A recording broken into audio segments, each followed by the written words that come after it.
Tikulandireni kulikonse kumene mukutionera madzulo ano. Ndine Brian Banda ndi programu ina sabata ino ya Times Exclusive. Mulendo wanga mprogramu sabata ino ndi Bambo Penjani Kaluwa amene owaponda amangoti Fredokiss. Iwowa ndi mkulu wona za chinyamata ku chipani cha UTM komanso ndi ashado ku Blantyre kuno. Ndikulandireni Bambo Kaluwa, mwatilemekeza kwambiri. Titakuita nani kuti mubwere mwatilemekeza kwambiri. Kodi dzina la Fredokiss linabwera bwanji? Okay, dzina la Fredokiss. So dzina langa leneni ndi mmene panga introduce mangoti Penjani Kaluwa. So dzina langa ndi Fredo Penjani Kaluwa. Oh. So tinaonjezerako Kiss. So zina limene lili analipanga so promote kwambiri li JP. Malawi wanga wa America. On zibale dzanu kodi? America ndi takula limodzi. Okay. So we are so Kiss it's KISS. So it's Fredo keeps it so simple. Oh, okay. Okay. So Fredokiss. Okay. Okay. Command abbreviation. Okay. But Fredo keeps it so simple. Okay. Ndiye zidachitika liti zimenezi? Zina nyamata. Okay. Nyamata pakantawe ndito. Okay. Ndiye JB ndi mbalo wanu? No, takula limodzi. Okay. So chibale tuchimonkhala magazoka. Yeni mamuna ngani mkulu wanga. Okay. Because even zambiri zimene ndakhala ndikupanga wandiphunzitsa so ndiye wandipanga inspire ndiye takula limodzi ndito. Ku school timapita limodzi ku secondary. Okay. So childhood mpaka na even yeye amata kamaenda anthu amata mkulu kwawo mwana wa Kaluwa tu. Yeah. So we are family. Ndi mamva kuti abambo anu ndi akamulepo? Okay, muli pangati? Tipo 4. Okay. Oyamba ndino? Ine ndo maliza. Tipo omaliza tipo ma twins awiri. Kodi inuyo ndi twin sister. Munapano ma twins ndi twin sister. Ndani? Hilda. Okay. Kaluwa Ndiye Mrs. Gandulu. So ine ndi twin sister ndi feeling ngati achitatu. Okay. Ndoti mimba achitatu imene. Koma kutunda kwathu ku awiri. First born Kenny then Zaningi. Okay. So chidwi pandale chidabwera liti? I think kwambiri ine nakulo mfamily ya ndale macho akaiza matale. Chwe mwana chwe. Chwe mwana chwe. So kwambiri ndi mwana. Takulo mnyumba yokuti mabwera anthu azikambirana za ndale. Okay. Makaso not exposed ningoti ku politics. Yeah. Ndi ma conversations ma social issues. And I think in a way zinati manga affect kuti makaso attentive kwambiri. Zinali ndi consciousness yokhuza zinthu za ngati za dziko mene kuyendera. So I think exposure yanga ku politics because ojoka from background imene kuti ndi mwana. Ndiye you decided to join a UTM? Yes. Yeah. Ndapanga decision kwambiri naimanga independent. Okay. You remember Blantyre City South? Yeah. Ndapanga decision ndeka as an individual kuti no. So I'm not youth takhala kumatuzo youth are leaders of tomorrow. Yeah. So I felt kuti no tomorrow yafika. So napanga decision ndikaima as a member of parliament koma as independent. After my elections ajitakhala basi ndi team yathu ndi unabwera kubwanji mavoti? No, my vote is not number 2. Number 1 anali honorable Lipipa. And I'm a TPP ticket. And I can number 1 in the MP at so if you're not number 2. Okay, my vote anasiana kwambiri. My vote anasiana because if you're not 12,600 jagot, you are 16,000 jagot. So he big margin. Yes, the margin we should respect him what he won. Okay. I think after no journey manage zabanga reflection ndi team kuti titienda banje komaso time manage now even time member by independent tinayo ndi ngati latest case tinayo kuti timayankhulana timamvana ndi decision team eno by UTM time manage nakanga to meeting kapanga decision yoima ndi joining Japan sizimagwirizana. Time manage ndi ma ambassadorship deals ama organizations osiyana UNICEF, UNDP, NBS Bank. So my contract research requirement I cannot should be apolitical. Okay. So there was no way they're gonna join a Japan. Okay. So I think my decisions are not around Zitungari's So fast forward after my elections, I joined UTM. After joining UTM, fast forward in the role. Okay. So abambo wanu ndi ya DPP. Yes. Ndamva kuti sabata imeneyi alwa DPP. Ndiye mwana wa UTM dzukhala bwa? You know, me and my father, we are one. Okay. Individualized. We are one, individualized. So, ndikukula, I was taught that I should be independent. So independence younger, it in terms of thinking. I'm an independent thinker. I'm independent in Zambia. So one of njira zimene zimaonesa independence yanga ndi, for instance, story hiyo kuti set up scenario hiyo kuti big man in the DPP in the ITM. It shows kuti there's independence in decision making. Okay. Ine ndikanakondwa yo achakala kuti mwina a join UTM. Yeah. Could have been uniform. Komano the beauty of democracy. Nthawi imene amapanga decision yolowa DPP apapa anakufunsani? No. Sitimakambirana zandale. Sitimapangana gonzati za ma political decisions. Okay. He has got his own political journey, ineso ndi political journey yanga.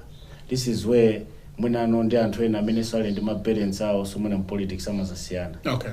Ine naima ku constituency kuja. Not a single day did I have chance to madala ka abwera za thandizo campaign. Campaign at was youth, women, talk about mobilizing ourselves and doing it. So I've learned from him, I respect him, kuma we differ here. He's DPP, I'm UTM. I'm UTM by principle and my ideologies. Okay. He's DPP for his own reasons. He's DPP based on my choices. Okay. Because if it was up to me, I would say, no, big man, Mkala UTM. But again, democracy and story, our story is a unique story. I think it's different from here to bed and the Bagidi Muruzi. Okay. Same party. Komaso mwina it's being passed on. Yeah. Story afraid on the it has got nothing to do the father. Okay. In so many ways. But the inspiration has got everything to do with the father because exposure it comes from there. So we are one, individualized. Abombo wanu ni munthu amene nthawi zambiri amakhala kupalamula for lack of a better word. Okay. Zinakuchita affect bwanji as you grew up? Yeah. I think mmene timakula umatopeza uli uchoka school nthawi yako ngopeza uli kunyumba kuja panja pali Land Rover. Yeah. Pali Land Rover 4 ndimakumbukira tili ndi standard 1 or 2. Yeah. Pachilimba primary 1993 I think kunabwera Land Rover 110 nangolowa kunyumba ndi ifanaweza kuti basa anthu ankutengatika pambali analowa nyumba moja ana chilichonse upside down anatenga masteni. Masteni she was arrested anapita nawo Chilomoni police amakolopa ku police kuja why amunano atafuna kugwesa kamuzu afuna kugwesa boma la kamuzu. So we had experienced ndi mwana kwambiri masteni amangidwa kuna kubwera so kunyumba kuja police wina akwaperekeza kuenda muzipinda mosi tukhawo chilimba pene. So growing up ndi character ngati mene ili amadala because of politics komanso ndi approach yawo inatipanga expose mu kuzinthu zokuti zina it has made us who we are lero. Yeah. Timaziwa kuti sometimes in politics maboma amatha kuuza ngati ma instruments ngati police kupanga intimidate anthu komanso sometimes you makataka soti you are in fear kuti munthu antenga akabwera kodi. Yeah. Because amangidwa ndi kambirimbiri. Okay. Amangidwa kambirimbiri. We've had situations where police amagona kunyumba ntasi kuoneka. You get it? So ineso ndimakumbukira ndinapita ku interview na company na yaikulu ndamaliza kuchanko. I was a graduate.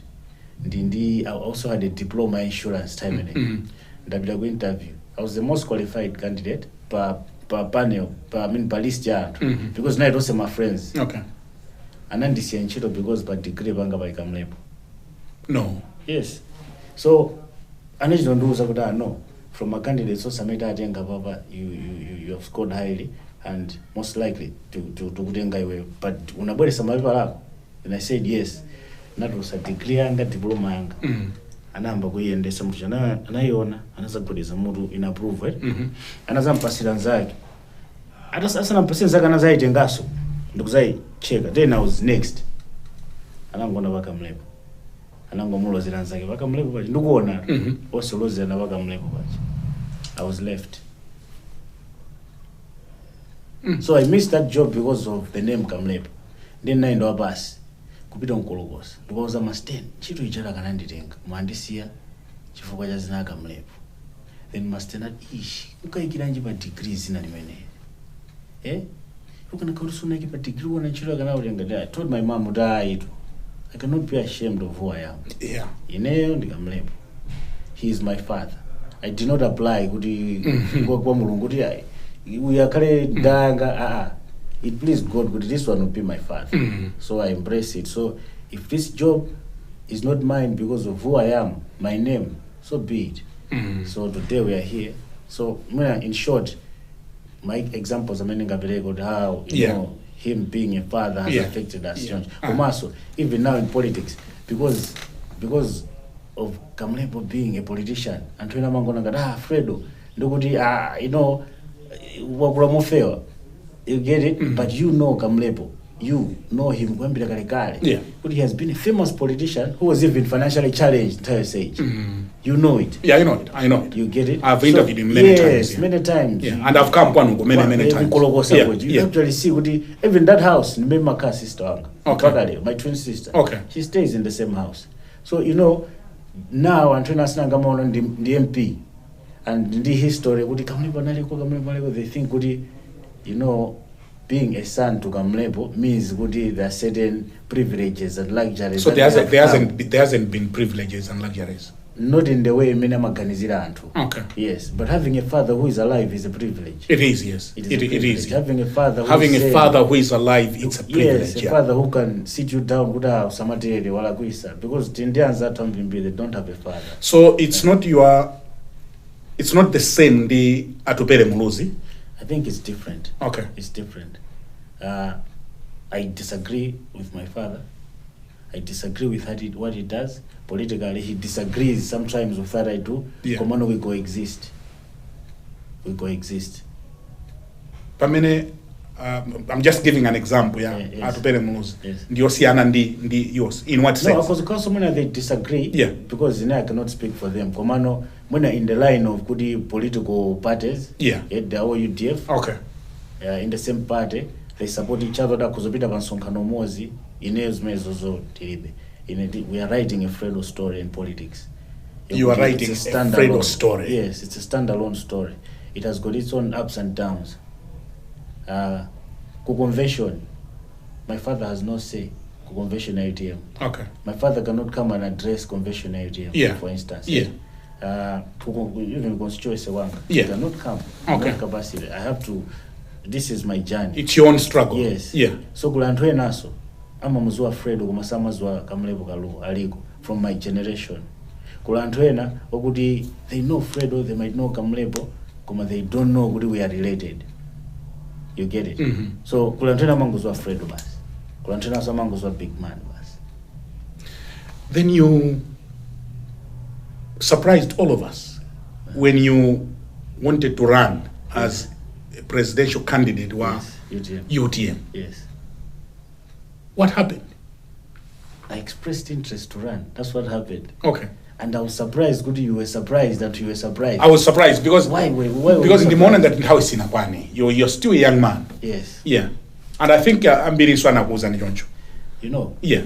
If you go in this historical data, positive change scenarios even if you start from Malawi, it was driven by young people. I know Donchirwa, Tunduzi Jisiza Senior, Yatuta Jisiza, Aleke Banda, Kanyamachumi, they were all youth. They were all young. Yeah. Meaningful change in Yose, it will be led and driven by young people. If you go outside Malawi, even now, you see what it is. Traore, a young person. Macron, a young person. Senegal, Salvador, right? Republic of Chile, that protest leader who became president, a young person. Why was Malawi surprised? Why were you guys surprised? It is the reason why you are surprised why we are in a situation because maybe we believe in the wrong things. If youth tamangisa di azungwaja, right? In the 1960s, 1950s, they achieved, they won. If youth in South Africa, they formed ANC and won. What's wrong with the youth yatu ya Manoba? It cannot spearhead and run an economic movement that is eminent Manoba and succeed. When we are a result of youth efforts. So that was your motivation to run? No, but my motivation to run is in the belief in my abilities. It is the belief I could make a good leader. It is in my belief, the likes of us, history has it, the likes of us can be called, because leadership is given by God. Yeah, it's a calling. Even if you're a Christian, you see the time David became king of Israel. He was young. Yeah. Fairly young. Yeah. When David defeated Goliath, he was young. When Joseph had a dream, interpreted a dream, he was young. So I was surprised today, people were surprised. But sometimes, you might be ready for something that is not ready for you, or something that is ready for you, you might not be ready for it. Yeah. Yeah. So what changed now? Because the few days to the convention, yes, you have pulled out. Okay. So that's a good one. I think it also comes down to now conversations. Okay. Just because I know I can do something, it doesn't mean I should be the one to do it. Okay. Even now, mentality, there are a lot of people who can be presidents, but not all of them are running. Yeah. Are you going out, they're watching us here? They can make better presidents than all these candidates who are running. Yeah. They're not running. Komaso, if you look at UTM as an entity, kuna lantu ambili they were running. And I think the conversation in a scene kuti UTM unoku lantu ambili kufuna president. So I felt we should correct narrative manager. Komaso, it is also good to show that not everyone can lead at the same time. We can all be leaders, but we should also be able to follow. So sometimes to be a good leader, you have to be an excellent follower. So I believe good leadership in UTM it's appropriate. It is timely. Yeah. So I rescinded my decision because I looked at my factors and okay. There we supported leadership. Okay. And we put leadership in place. Commercial UTM is strong. It is gaining momentum. That's where we wanted it. We'll talk about UTM in a moment. Yes. But when you were withdrawing from the race, did you have anyone in mind? As in? To support? Yes. Okay. And did you come in the open? Yes, I endorsed Dr. Kabambe. Oh, you endorsed Dr. Kabambe? Yes. Good. Kuzuzu. Okay. Yes. And why? Because I looked amongst the candidates. Because voting demos, you can't vote for everyone. Yeah. And I considered so many factors. What type of leader do we need now? And I think everyone, unless interest, they can be president of UTM. They could have been president of UTM, but we needed to choose one. Yeah. So I chose DK as one amongst Antomina Maimaj. Why DK? Why DK? I believe DK has got resume. Imene kufunika panopa. Okay. Ngati dziko ndi chipani chomwe. Okay. Because if a UTM agenda FSC agenda ya chipani per se. Chipani is just a medium, it's a means to an end. Okay. So we're looking at the UTM as a movement as a means to an end. So we need someone who can take us to the end, who can help us at the end. So I think DK stands out in so many ways. DK stands out because he's got that experience. Commercial, the agent needs a zero. Okay. DK fits that profile of a person because, come on, we cannot invite a carpenter to fix a plumbing issue. Mm-hmm. We cannot invite a carpenter to fix a plumbing issue. No. That's quite a loaded statement, yes, isn't it? Yes. We cannot invite a nurse to fix a car. So, using reason, I think so many factors push us to look at DK as the appropriate person to lead UTM. And the country? Yes. I'm Lugufunsa, but Yes. and the country as well? Yes. Okay. Yes.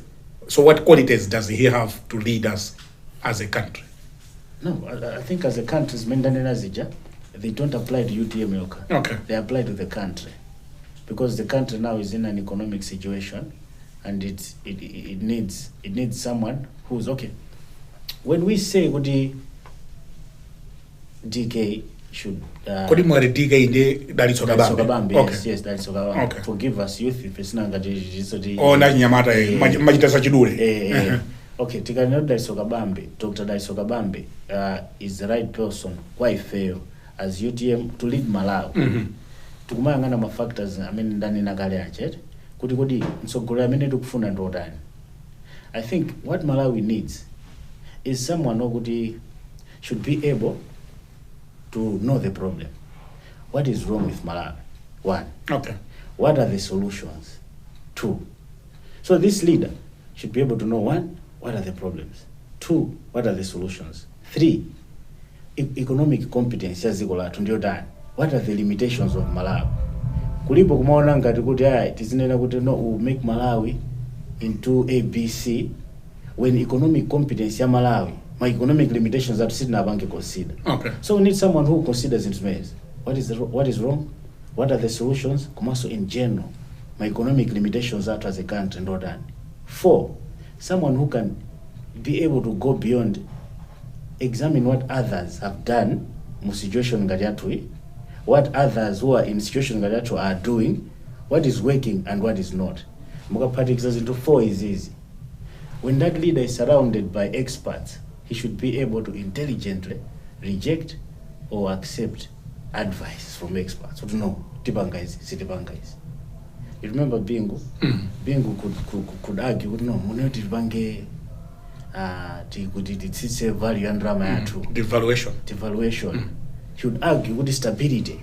You get it? He would argue with no tobacco is not influenced by Jani method minimum than Mubanga propose. So we need a leader who can intelligently reject or accept advice from experts. Come above all, to find a leader or muntu. As a country, as young people, we want someone who understands us. As youth, if we were to find so good azizi wakuli nyamata nzimai akazuka mamawa life yake makala yotani. So yes, you can be a good economist, but tufuna so umuntu. You were alive, I think Bagiri Muluzi appointed Professor Chigaondo, you remember? Yes. As finance minister. Yeah. And in the 11-point plan. You remember? It was a disaster, but he was a professor. I think anapangarisha for Bagiri Muluzi cabinet, I think in 2 months or 3 months. He only was minister for 2-3 months. He presented an economic paper, a 11-point plan. It was disastrous because he was just thinking from an economist point of view. So if we are advancing TK, like Dr. Dalitso Kabambe, not just what he's an economist per se. Komaso, we know what with the UTM movement, the philosophy atu, Komaso him he aligns umuntu solvati. So my factors are Dalitso Kabambe alindu umuntu. Yes. So I think my factors so they'll go into Sinangam didn't have it. Yes. Yeah, I think those are some of the factors mentioned. Yeah, but you ya umuntu ya bwenandino yo. Can you give me an example ya umuntu wa Dr. Dalitso Kabambe? Okay, Dr. Dalitso Kabambe nesuti ndakhala nthawi itali. Yeah. Takumana nawo nthawi yomwe ya politics. Komano I've seen how amapangira relate ndi anthu, right? I've seen how you know amamvesera. Timata kwambira na kuti strategy tipange jonje. Strategy yokuti kwa munthu wina leader wina akhoza kuona kuti izi zimene zopepera zisabange. Yeah. But he'll give you a chance. You would implement idea in yokuti it is not a traditional idea. Yeah. He would go in. Komaso umuntu goes as far as beyond politics. It goes as far as how you are relating down to it. So you need to give it up for him in that context. Ndi mene tapangia relate. Yeah, that's how I can. Chabwino tichite break pang'ono tibweranso ndinu posachedwa ngati mwango tipeza kumene mukuonera ndi program ya Times Exclusive ndili ndi bambo Penjani Kaluwa, popularly known as Fredokiss. Iwowa ndi mkulu wa chinyamata ku chipani cha UTM komanso ndi ashado ku Blantyre ku serious Somalian zina Blantyre Zingwangwa so constituency. Okay, imeneyo. Before inali Blantyre City South. Chaba njanyuwani. No, siyanyuwana ngodula ago. Okay.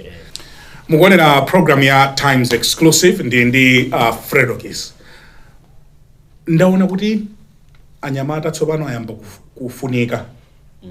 President Chakwera masabata amenewa kukumana ndi achinyamata. Zipani zosiyana zikuika anyamata patsogolo. Is this the way to go? Zikuchitika bwino zinthuzi? Okay. Because onera kuti yako maso ayi. Okay. I think muna intention imene anyamata kufunikira muna tipange examine. Okay. Kundi chifukwa cha anyamata akuoneka ngati akufunika panova. I think anyamata mbiri nawso tikufira be kuti timafunika nthawi inoyi and we expect nthawi inoyi tifunika, which is wrong. Ngati my intentions ali kuti kungogwisa ntchito anyamata kuti tiduse. Koma ngati my intentions ali kuti they are pure, kuti anthu amene panopa akufuna kupanga advance agenda ya anyamata they mean it, then tizabwino bwino sizithiranso pa zisankho zipitirira. Anyamata tili majority kumalawi komanso mwina nthawi yambiri so mwina tisablame sokaye amene amatiuzawa. Mwina ifeyo ngati achinyamata ngati youth, do we know power yathu? Because we are in majority. Kodi anyamata ali pambiri? Anyamata ali pambiri. Look at statistics yathu even as a country. I think even panopa ndi macheza ndi zanga wenake block ya between 18 to 22 imene ali mbesa. It's a serious number. Koma you see kuti ambiri ni ma first time voters. Okay. Komanso ma repeat voters amene ali mu gap imene, even if we just say 40 below, the majority ndambiri. Komano, do we know power yathu? Because ignorance sometimes ndimene so yumatika solve my situations kana wao. I think if you look at problem kwambiri, they have made sure good youth we are not united. Okay. They have made sure there's a system. Who has made sure? There's a system. There's a system I think it's being passed on. Kale, no, youth were not sidelined. Even kale, youth would be allowed culturally. Kukhala pasipante, kuchabulo simuka yankhulo, omuzi investira zibinauta, and we were learning. Komando panova fast forward, technology, opportunities, I don't know, my problems, my factors, ambiri. Youth, we've been sidelined to the point of decision making. Siri manja my youth. My institutions ambiri. Okay. You see kuti just because Mamipanga Fredo current director of youth, it doesn't mean kuti entity it's a youth-centric entity. Okay. Just because Mamu Sanka wina wake mozi wanyamata mozi amongst us, wakala chiguru, it doesn't mean kuti now you're embracing young people. So what is embracing young people? Embracing young people is accepting the fact kuti ife we are in majority. Okay. Accepting the fact kuti my decisions akupangidwa on behalf of the majority. Accepting the fact that my needs are youth, which includes women, because they got youth, also other women who are youth. Yeah. You get it? Yeah. So youth is a wide category, Okay. Embracing and accepting the fact that my needs are true. My needs are paramount. So decision makers, if we need economy, young people, women, we should participate as active participants. Not tokenistic approach mene panobe kuti mangu kwirisira ntchito kuti tuoneke ngati achinyamata awa tikutani tikumvana nawo. So yes, it is true ndaonadi trend ilipo yokuti yukhanga kuti alisa afuna khale wachinyamata, alisa ukankhira kuti anyamata, but intention ndiyo tani, because my problems athu sakupangidwa solve. You know, my problems are totally unemployment. So we were in a situation where if you promise 1 million jobs, it was an attractive political statement. Yeah. 1 million jobs. Panoba, if you look at youth, youth yambi ina give. Because if in anyamata mene anapeza nchito, akudanda wala soposa mene sali mchito. Because they've realized that nchito are true, the peanuts. even majority of youth many as my akukira ntchito mwa mwenye. You see the masala yao below 100,000. Pamene minimum wage yatu could be around 90 to 100. So if you're my youth, in any morning, what we need is an industrial revolution. Okay. It should be led by young people. You were surprised. You were surprised because I don't know why everyone was surprised. Because if we don't need anyone to promise us jobs as young people, okay, we need an enabling environment. Young people should have an idea that can sustain them, implement it, and that idea should work. Okay. Tindatsika nambirimbira baba. Amakondo mabanga za taking orders. You see utatsika na tubanga poster kulisa kazi zintu. Yeah. Ambira je sama bito kwa kula kunje. They were buying online. Okay. They buy online as kulisa kuno locally. But now ose ajisanga bange zimeje because forex tilipo. Yeah. Magada anatseka tseka. Magada anatseka tseka. Mafana mene acha muna kubanga ya njinga ya moto yakabaze mwei. Panoba they've got this idea, yes. You find already they cannot implement that idea. Ubezi goti Saliban beja mafuta. Vuto ndijani forex. So if you look at forex issue, yatipanga factor nyamata more than muna meti magambida. Okay. You get it? Okay. And you see with the politics at national level, it's just about patronizing youth, using these numbers. Akavotele guru. Even good TPP jogging bomber, mbwele do salance. It is young people. It is the youth. Modeka MC Shanani na could I was a mouthpiece of young people. But from then back at the role, is it true good young people have benefited from this administration? You see, good no. Young people have not benefited from this administration. No. Yeah, don't say. No. They have not. Because even if you go to planter, yeah. No some banga benefit that depends any stadium. Kubo yantonga. No some banga benefit kulonga tweze kusivu. Kubo yantonga. Kuzuzu kuja. Those guys banzuzu banoba. Or banchinje banoba guys abanga benefit in the administration, the systems administration in Dangati. How many will show up? They reverse that question. To throw some ministers to go on we didn't benefit from this administration. To go stadium. What role is? What role is? Even Bansika, what think of Bansika? Good guys, I mean, Akuya and this into Dangati. You see it every day. Yeah. So, what do you think should be done to the youth of Malawi? Solution I find you youth ya Malawi. We need an industrial revolution. An industrial revolution. That's a solution. Okay. Why industrial revolution? Because we don't need anyone to promise us jobs in an industrial revolution. Because this is a revolution that creates jobs, it creates business opportunities, okay. It creates whoever has a skill. Zamanja, ubeza potutan, ulowe. Commercial potential will be actualized.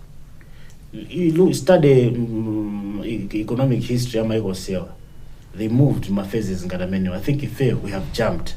And whenever we need an industrial revolution that will make sense.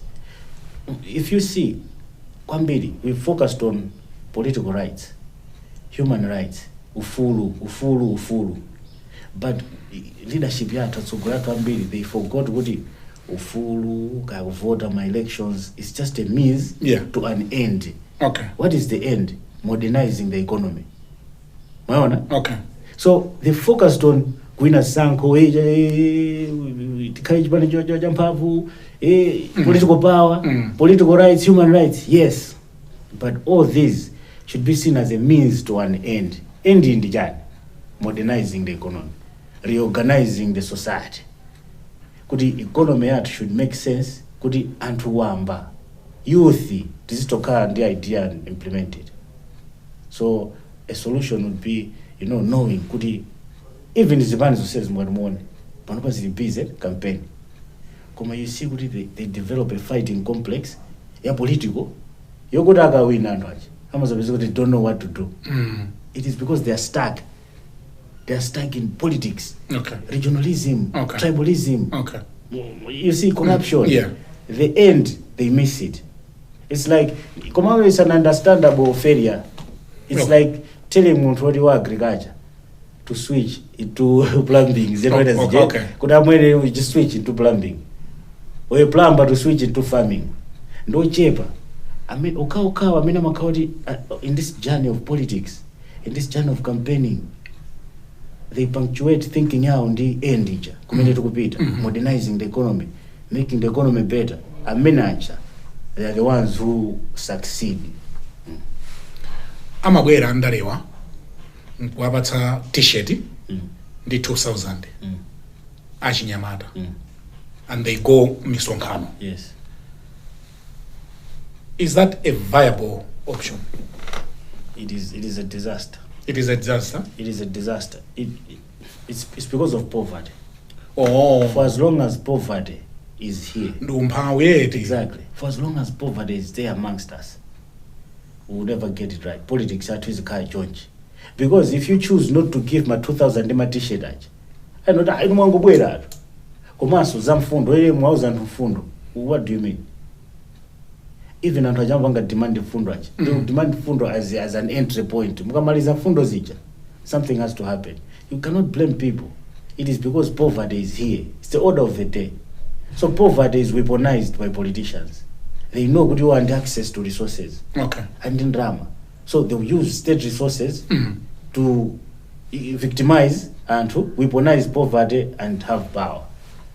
So for as long as poverty is there, it's no good. Exactly. When we have an industrial revolution that makes life better for young people, they will be busy. They will not be there. They will not attend the Misonkania. Okay. They will be busy doing something. So even decision now it will be based on an idea that makes the revolution tick. An idea that makes the economic revolution, that makes that modernization economy society atu. Because Achinyamata Maikwena, for example, Zambia. Yes. Zimbabwe. Yes. They are busy. Yes. The revolution imene mune nayo yawathandiza kwambiri. Yes. And samagamba za t-shirt. Actually, you need these young people would be even printing their own t-shirts. That's right. That's right. Printing their own t-shirts because they believe in an ideology. You remember ATM? Yeah. Do you know Anhambila ma printer ATM? T-shirt ATM. Okay. You remember? Because it was a revolution. It has been a revolution that people believed in. I'm a t-shirt. Yes. Exactly. Yeah. When people believe in an idea, they will subscribe. What is wrong with our politics? Politics, I think, what is wrong with our politics is that we've got wrong political players playing on behalf of people who believe everything is wrong and everything can be made right. Can you say that again? Slowly. It's a powerful thought. Okay. But I want you to say it slowly. Okay. What is wrong with our politics? Our politics has got wrong players. Okay. Who are playing on behalf of people who know how to play the game better. Okay. You get it, eh? So we need to demystify politics. Politics nasira and hogudi we know gudi muna their crooks and honama. We know gudi they don't have solutions. People who are not creative. There's a lot of routine work in politics. Okay, look at Weaponized. Right? Do you know there's routine activities? Right? Routine work, it was passed on even in government. If you go even government in any Capitol Hill, you find what routine work. It's the same stuff. There's no room for creativity. There is no room for creativity. Yes, and yet creativity is the only thing that drives any meaningful change. So we need creativity. We need leaders who have got a clear vision. You follow, right? We need leadership in the clear vision. If you are led by authority, they don't know where we are going, how do you follow? People who don't know where we are going. Yes. But they are leaders. Yes. Okay. And you've got because you've got the blind leading the blind and the blind choosing a blind leader. Okay. So leadership is not the president yet. Make no mistake. Leadership is at all levels. All these levels. We need to re-examine who is leading us. we need to re-examine good the politics. The politics in the Jan. You know, as a young person, when I said, okay, I'm joining politics, my mind, my idea was good. I'm participating in a conversation around making Malawi better. I'm participating in activities that's supposed to make Malawi better. However, others have looked at my joining politics and activism as a distraction on Fredo. Look at the system. The capital bank, if I'm filling a form, right? Mm-hmm. I have to notify them whether I'm politically exposed or not. Mm. As someone who's in politics, there are certain businesses I cannot do. Mm. Someone who's in politics, and then my business of how do you encourage young people, women, youth to participate in politics when they know good barriers are outside politics? Politics of US, and you expect them to compete in that bomb. And then there's poverty background. And how many bomb and access resources from government, and they're abusing them. Yeah. They'll buy t-shirts better than someone who's sane. They'll flash money, they'll splash money. You get, where is this money coming from? The majority who are blind do not question. So if we as a generation, as youth, I think we need a rude awakening. We need an awakening, conscientization to the point we should know what do we want. So we need leaders who know the way. Leaders who know the way. We cannot be talking 2063 when 99% of Malawians they don't know what 2063 agenda means. It's a piece of paper, my laptop, my desk, yeah, and millions are moving. Millions of money? Millions of money. Okay. Billions. Okay. Billions are moving around the concept. 2063. 2063. And then we have got Kuchididi, anapuzira paspantengo. You've got Kuchigwao, anapuzira paspantengo. Mvula ikamagwa maklasi amata because ana sankakale bati. Yeah. 2063 agenda ilipati. Man is circulating around that agenda. We need something that makes sense. Yeah. Let's talk of 2035. Where do we want to be 2035? Where are we going 2035? It's easy for us to have a conversation around 2035. 2035, yeah. Yes. Yes, regardless of 2063. Yeah. 2035 should feed into Jabwin, but as a country, said, plan yata 2060, yeah, 2035, yeah, 2030, but everyone. The only activity, economic activity, Malawi is campaign. The only economic activity as serious leaders are doing is lining people, giving them a 2,000. The t-shirt. Yeah. The only serious economic activity that is happening, Panoba, in the past 2 weeks, is people rioting in missing because Mitengwada, Yagwera. I'm a business protecting Kutanga Marayo today. Nkuteka kuti a President Jagwera akutuonera pa. What should he do to help young people? And you said the past 4 years it has been a miss. It's a miss, yes. It's a miss. No regrets whatsoever. No, it's a total miss, and I think the president knows it. He knows it. But I thought we have organizations like National Youth Council. I thought so. Ministry ya Chinyamata. Yes. They are not enough? Okay. You remember Nazakamba's routine work? Yeah. There's a system, a colonial system that was passed on. Yeah. So we have a ministry, Malawi. The ministry it's called Ministry of Youth. Structure. It's always Ministry of Youth, Sports and Culture. Ministry of Youth, Sports, the only thing you can think about young people is sports. Now you've got, this is why Councillor Unales, MP Unales, Mina Bank, trophy. Bonanza. Because there's this wrong idea if your young people were all about sports. It's not sports. Sports is just part of life. Yeah, yeah. You got 5%. Ministry of Youth. If I was the president for youth, if I was the president, I would combine Ministry of Youth and Economic Planning. Then I would put NIF under the youth ministry. Okay. You get it? Okay. Make sure young people access resources. Sit down with young people. Listen, not zizoma chitika zoma abweresa mafanda kuma state house which that is scripted. Zoma abweresa mafanda scripted kumaso mafanda ambira mapita umene kujagwa they were not able to express themselves. The same president, if we bring him down kundirand youth yankule amva nkhani zina zosiyana. So Minister of Youth. So you have questions the president dokumana ndi anyamata ku state house. I think already power play maybe but yeah. State house kumapita mujamo kamta kusechedwa. Yeah. Mafoni anu musiye uku it's environment just it's not so it's scripted. The environment is not a youth friendly environment where the young people can express themselves. Okay. So back to your question, one thing I would say with regards to youth, when it's restructuring, let's avoid routine work. Okay. Let's go beyond. Let's be creative. Okay. Maybe Minister of Youth, let's combine it with economic planning. Yeah. Come also put NIF under Minister of Youth.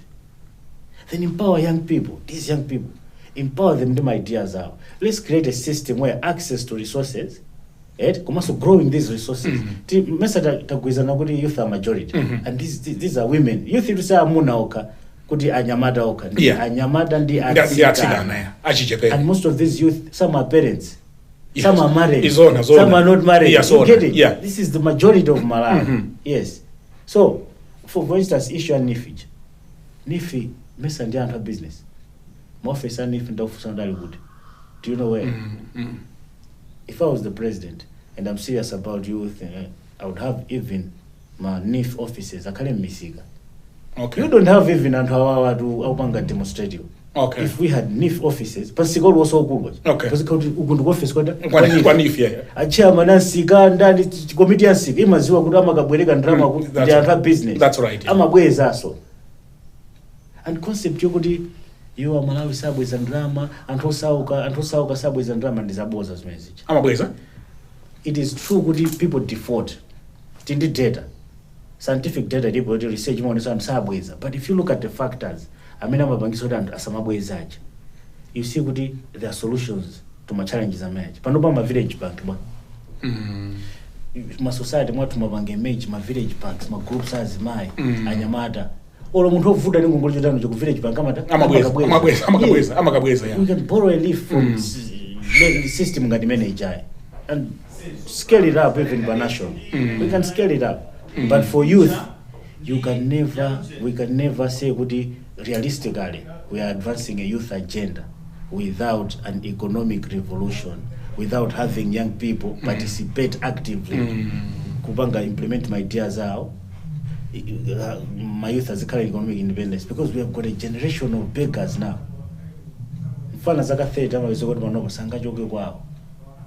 Not good year, but the environment is not enabling good in fun. I did degree. Yeah. I'm a master's alib.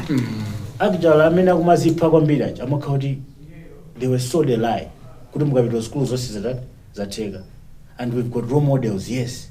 Of Antola Nabita school, and those are models we are seeing. We've got examples in the society, Magedo, Macomedian, Fano Danava Gere, Tumana Modi, Ali someone I'm going to what Gere, Wanda Gere, Mwagodi, I'm Tengen. Could you Ulibo? Okay. Ulibo, my baby Gina minute. Okay. Kaiwe Rabito Gere, Snapito Gere, Mwagodi. Why? So, motivation, I didn't know my fan about Gere, and yet, education is the most important thing. It's a must for everyone to access education. Tirindi Masanko, September 16. Yes. And you have rightly said, what would you tell them? I want you to look at that camera. Yes. Mungauze kutijani za Masanko. Okay. Amena kubwera. Okay. 2025. Tinkamugamba kumalero wafika.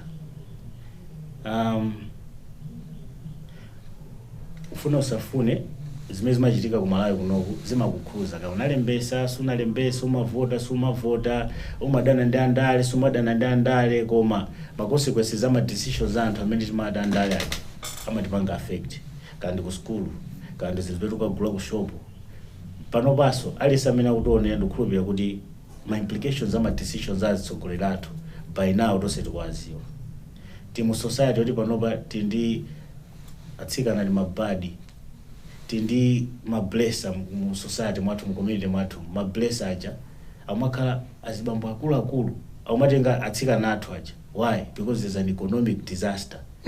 The poverty is the order of the day.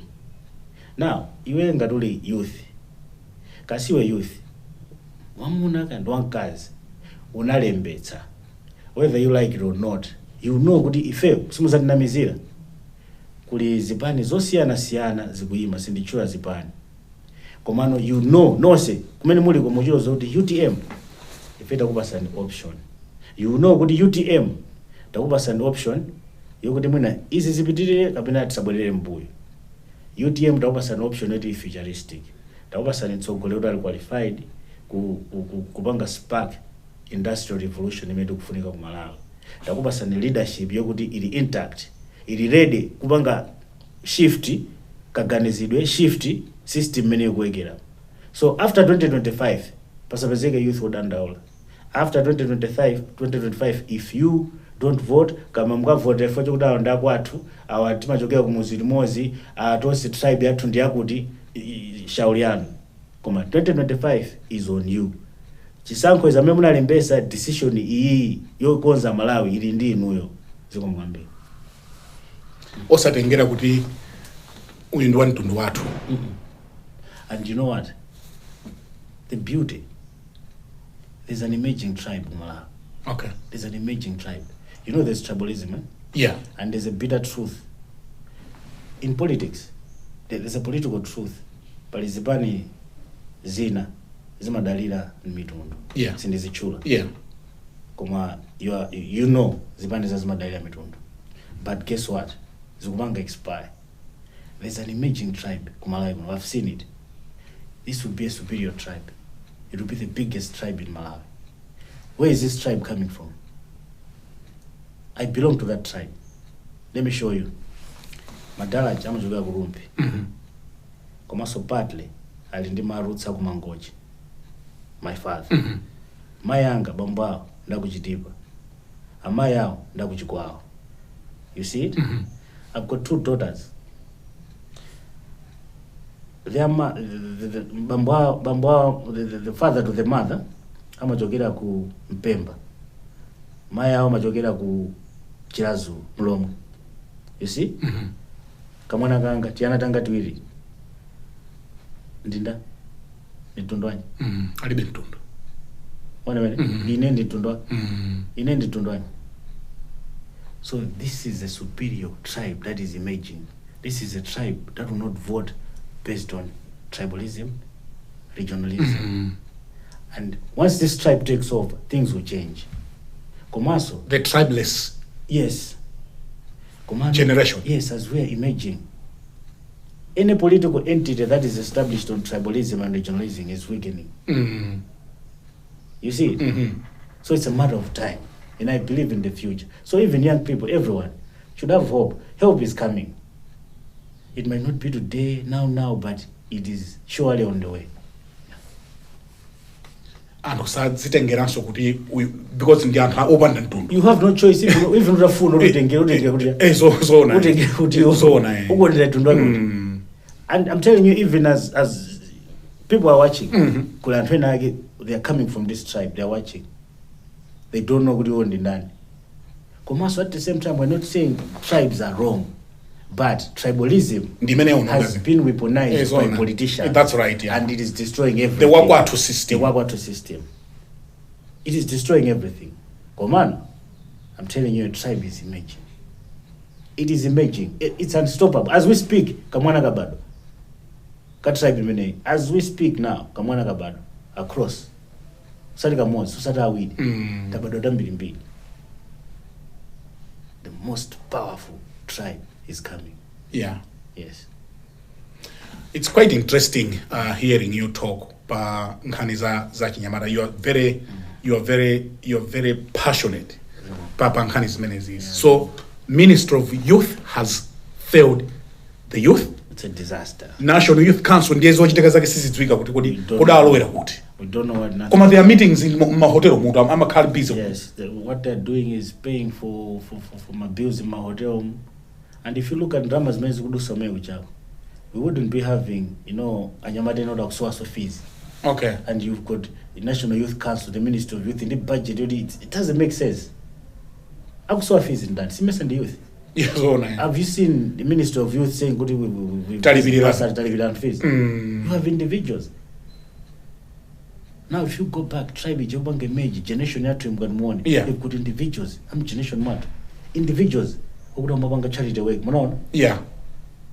Individuals in mwana hai Trifonia Pinganjira, wapanga jabu jabu. So then go to go on the okay. You see? Yeah. You've got individuals emerging. Yeah. I mean, they're tribeless. Yes, tribeless, yeah.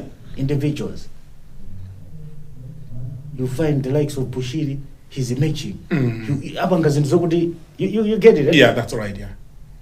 There is a tribeless generation. That's the most, it will be superior. It's coming. Okay? It's here. Census, we don't take stock into, we don't include such. You'll be surprised the numbers. So any entity established on tribalism, regionalism is a weak entity. It's a weak entity. It's a weak entity. Yeah, you don't have an idea. Yes, yes. Yeah. You don't have an idea. You can't stand on the basis of regionalism or tribalism. No. And they will be shocked. Yes. Mawano maliza tawe atitera ndio wotani. Bambo Fredokiss. I think Mawango maliza ndona what I think as youth we should unite.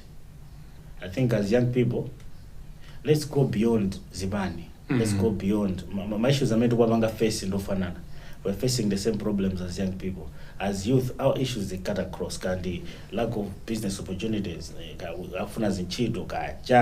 You see, issue ya mablessa, issue ya alcohol abuse, mental health, you know, suicide. If you see my challenges are to all say, youth ya MCB you're facing, youth ya DBB, because of women, but we were on the same page. Kanda UTM, Kanda UTF, Zibani is also. So I think as youth, let's also awaken to the fact that the system divide. They make sure we should not unite.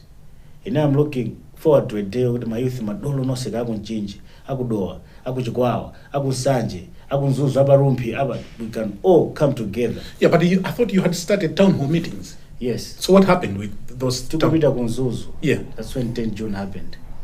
Yakuzuzu inali, I think month end June. Okay. So you know after 10 June, 40 days morning. Yeah. Yeah. So we're supposed to go to Zuzu, to Zuzu East, then we do that. Ndipo mwanamva zotani za the first town hall meeting and what was the purpose? Fana una kuti ena no amba wichita hijack the same concept. You can copy an idea but not the mind that created it. Yes. Say that again? You can copy an idea, but not the mind that created it. Okay. So, if you copy a beautiful idea, an effective idea, and implement it right, that's what we call inspiration. That's right. So let's not say they are copying us, but we have inspired them if they are doing the right thing. Okay. So that's why we are here actually. To inspire, we do the right thing. Anabanga phone. They had to replicate it and hambira karena. That's right, yeah. Yes, so we're looking inspiring. At it. Yeah, we're looking at it from that angle. Komano, my issues are nkatuluga. I think you can actually see the women, young people, we are angry. Women, young people, sometimes issue in bank interest. Sometimes we are blaming and holagwika. Komaso ignorance. No, so even youth ina. Simas wa kuti zinthu zimayenda bwanji simas watu kukanso kuja chitukuko chimayenda bwanji that's right CDF imayenda bwanji ntchito ya MP ndi chani ntchito ya councilor ndi chani so timangoyankhulaso social media Facebook how many people are on social media on Facebook for instance you find good even you go to Macra go pass a report about 1 million or slightly more slightly less and yet we are 12 million or 18 million Malawians you get it so you see good even amina livoko kwambiri sazi watu system imayenda bwanji. So my gatherings we were able to see so good ties nazaki timona ngati kuzwa zinthu sakuziwa even as I sit here in every zambiri zoti sindikuziwa I have to learn so ignorance you cannot cast out ignorance unaka kupempherera ignorance ijoka unaka kupanga deliver ignorance ijoka there are certain things we need to work on ourselves as a generation, as youth. We should expose ourselves to content it's making us wise. Yeah. TikTok in China. You open TikTok in China, it's full of manufacturing this, idea, concept. Kunode mango vina basi. Madance. You see. Ndikuyamikeni kwambiri. We wish we had more time tipita nane soni. Okay, no, but mina ndakudulanda pali china chake chimene mafuna munene. I think youth have voted. Yeah. Komaso, let's be optimistic. Malawi ndo aifero. Let's be optimistic. Komaso, let's not shy. As young people, we can be ambitious. I think issue in expressed interest in presidential. Yeah. People caught feelings. And for the issue manage. However, it is not wrong for young people, young ones, to express interest. Yeah, and aspire for be leadership. Ambitious. Yeah. We have to be ambitious. We have to be ambitious. It's a must. Yeah. Yes. Ndikuyamikeni kwambiri bambo Penjani Kaluwa ambira okondana mangoti Fredokiss. Mwatilemekeza kwambiri. Takuitana ndi ife. Ndathokoza kwambiri. Pamene panso ndiye pamapeto program yathu madzulo ano ya Times Exclusive. Program iyi nani ndi bambo Fredokiss amene ndi mkulu wa chinyamata ku chipani cha UTM. Ndine Brian Banda, maloma ife tonse kuno ku Times headquarters ku Blantyre. Kukuyamikani pokhala nafe madzulo ano. And until next week, it's goodbye.